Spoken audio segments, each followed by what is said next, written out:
do 2 different services. One, gonna have visitation from like 2 to 4 one day. I had Father Levitt from St. Mary's Church. He's the pastor of St. Mary's Church in East Moline come over to start talking about my funeral, some different things I wanted to do that I didn't know if they were allowed in the church, or so I wanted to clarify that so I could finish planning the funeral. Yeah, I don't want a big choir and all that. I want it to be pretty simple, something that reflects, what I've done in my life.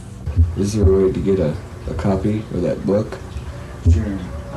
And maybe some common songs too, or hymns. No, you're not limited just to what's there. It's a small selection. Some of the traditionals are Be Not Afraid and Amazing Grace. The funeral at St. Mary's in East Moline.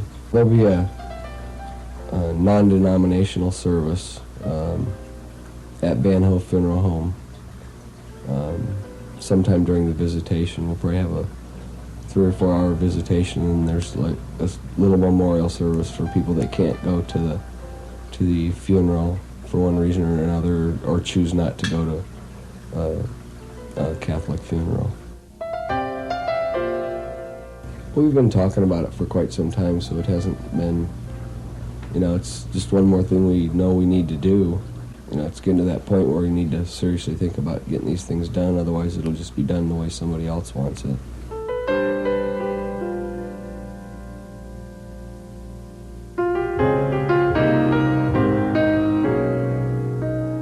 Yesterday, I was ready to go. I was in so much pain, the only thing that was on my mind was to just be done, to die. 10 milligrams per milliliter is the concentration of morphine. He has him set at 15 milligrams per hour to start.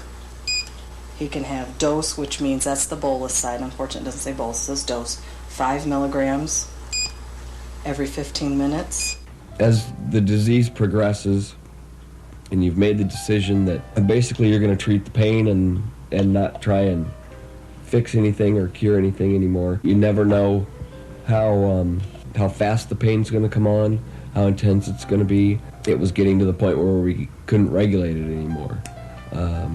So the next step is to put a morphine drip, is what they call it, directly into your blood system. It can control by computer. Okay, as you can see, it's flashing stop mode. If you ever see that, that means the pump is not running. I've been on different levels of morphine for the last probably 4 months. First pills and then liquid when I couldn't tolerate the pills anymore. And we've been slowly bringing that amount up. And it decided last Wednesday or Thursday that it was time for the pain. Morphine's my friend. And today, with it being regulated, I feel great. I know a lot of it's morphine induced, but that's what its job is now, is to keep me comfortable. I haven't basically eaten anything for probably a week.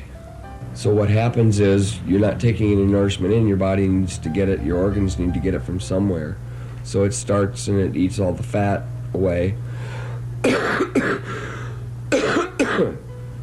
And then it starts working on muscle, which it's already done, and which is why my arms are so skinny. It's working on the muscle.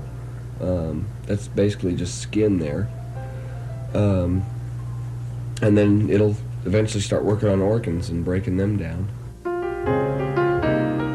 This is where the real roller coaster starts. I'm not fighting it at all anymore. I think it would be a worthless battle to fight it. So now what I'm trying to do is concentrate on getting the last few little details done and spending time with my family and friends, as much time as I can.